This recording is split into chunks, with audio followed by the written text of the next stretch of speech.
अस्सलाम वालेकुम व्यूअर्स, मेरा नाम अली है और आज की वीडियो में हम डिस्कस करेंगे कि पुर्तगाल में इस वक्त जो अवेलेबल जॉब्स हैं वो किन किन सेक्टर्स में हैं, आप कैसे वो जॉब्स हासिल कर सकते हैं और जॉब हासिल करने के बाद आपने क्या स्टेप सबसे पहले लेने हैं।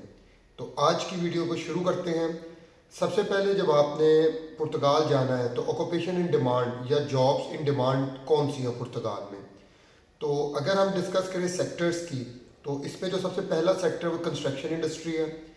कंस्ट्रक्शन इंडस्ट्री का इसमें बहुत ज़्यादा बूम है। इसमें हाउसिंग है, आपकी आ जाती है आपके जितने स्पेशली रिन्यूएबल एनर्जी के प्रोजेक्ट्स हैं, इरिगेशन के कुछ प्रोजेक्ट्स हैं। तो कंस्ट्रक्शन इंडस्ट्री में इस वक्त वहाँ पे फील कर रहे हैं लोगों की जो डिमांड। और मेरी वहाँ पे कुछ इंजीनियरिंग फर्म से मुलाकात भी हुई और they are looking for the only issue is Portuguese language. जो वहाँ पे बैरियर आता है पोर्टुगीज़ लैंग्वेज का है। तो आपने, अगर मैं सेक्टर्स की बात करूँ तो कंस्ट्रक्शन सेक्टर में जो जॉब्स अवेलेबल हैं वो ज़्यादातर जिसे हम अपनी टेक्निकल ज़ुबान में फील्ड स्टाफ कहते हैं, या आम ज़ुबान में अगर कहें तो जो साइट्स के ऊपर जो लोग काम कर रहे होते हैं, जिनमें आपके ट्रक ड्राइवर्स हैं, आपके डिप्लोमा होल्डर्स हैं, सिविल के, इलेक्ट्रिकल के, मैकेनिकल के, जो ऑन ग्राउंड काम करवा रहे होते हैं। इसके अलावा वहाँ पे माइनिंग सेक्टर में भी काफ़ी ज़्यादा रूम अवेलेबल है। अगर हम बात करते हैं दूसरा जो सबसे इमर्जिंग सेक्टर है जिसमें इस वक्त डिमांड बहुत ज़्यादा है वो है आईटी सेक्टर। आईटी सेक्टर में इस वक्त जो है डेवलपर्स की जॉब्स काफ़ी ज़्यादा हैं, सॉफ्टवेयर डेवलपर्स की, ऐप डेवलपर की। इसके अलावा अगर आप बात करें हार्डवेयर और सॉफ्टवेयर की, रिपेयर एंड मेंटेनेंस के लोग जो नेटवर्किंग वगैरह के हो गए, ट्रबल शूटिंग के हो गए, इन लोगों की डिमांड है। मोबाइल फ़ोन्स की इस वक्त बहुत ज़्यादा है। Mobile phone hardware and software repair की जो है ना वो इस वक्त बहुत ज़्यादा डिमांड है वहाँ पे। इसके बाद जो सबसे बड़ी इंडस्ट्री है वहाँ पे वो है हॉस्पिटैलिटी इंडस्ट्री, क्योंकि आपको आइडिया है पुर्तगाल में जो एक टूरिस्ट कंट्री है तो ज़्यादा इनकम जो है टूरिस्ट से होती है। तो हॉस्पिटैलिटी इंडस्ट्री में हर वक्त अपॉर्चुनिटीज़ अवेलेबल हैं, स्पेशली रेस्टोरेंट्स में, आपके होटल्स में, आपके जो ट्रांसपोर्ट कंपनीज़ हैं उनमें।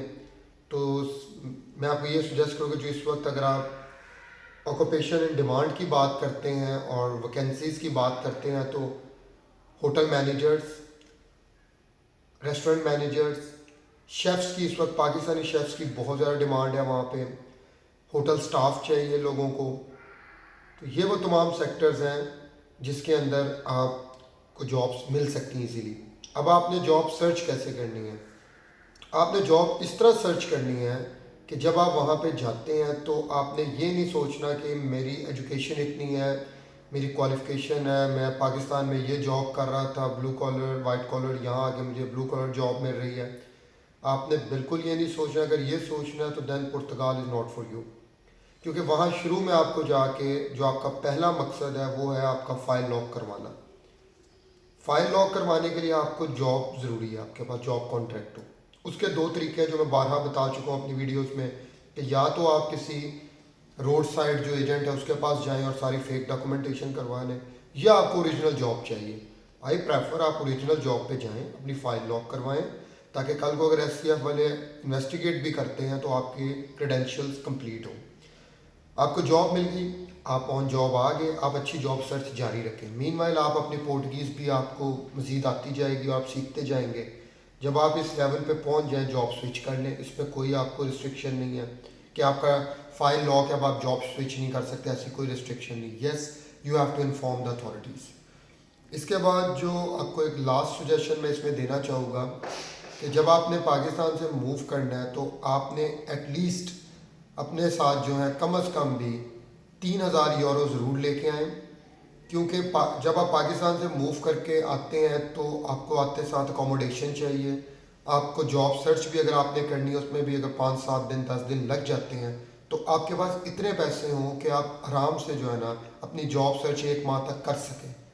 तो इसलिए मैं अगर सजेस्ट करूँगा आप 2 से 3,000 यूरो अगर आप ला सकते हैं, 3,000 तो बिल्कुल ना, एटलीस्ट 2,000 यूरो मिनिमम ज़रूर अपने साथ लेके आएँ। एक और सेक्टर जो मैं डिस्कस करना रह गया वो था सेक्टर आपका ऊबर या बोल्ट। बोल्ट वहाँ सबसे ज़्यादा सक्सेसफुल है यूरोप में, जो कि पुर्तगाल के अलावा भी बाकी कंट्रीज़ में भी चलती है। तो बोल्ट और ऊबर के लिए आपको ड्राइविंग लाइसेंस चाहिए होगा। जब आपने पाकिस्तान से आना है तो आपने अपना इंटरनेशनल ड्राइविंग लाइसेंस लेके आना है बनवा के। साथ उस इंटरनेशनल ड्राइविंग लाइसेंस को आपने उसकी वेरिफिकेशन भी करवानी है। वो आपके ज़िले की ट्रैफिक पुलिस जो है वो एक लेटर इशू करती है जिस पे आपकी तस्वीर भी लगी होती है और वो ये वेरीफाई करती है कि ये लाइसेंस ओरिजिनल है। तो ये 2 डॉक्यूमेंट आपने ज़रूर साथ लेके आने हैं।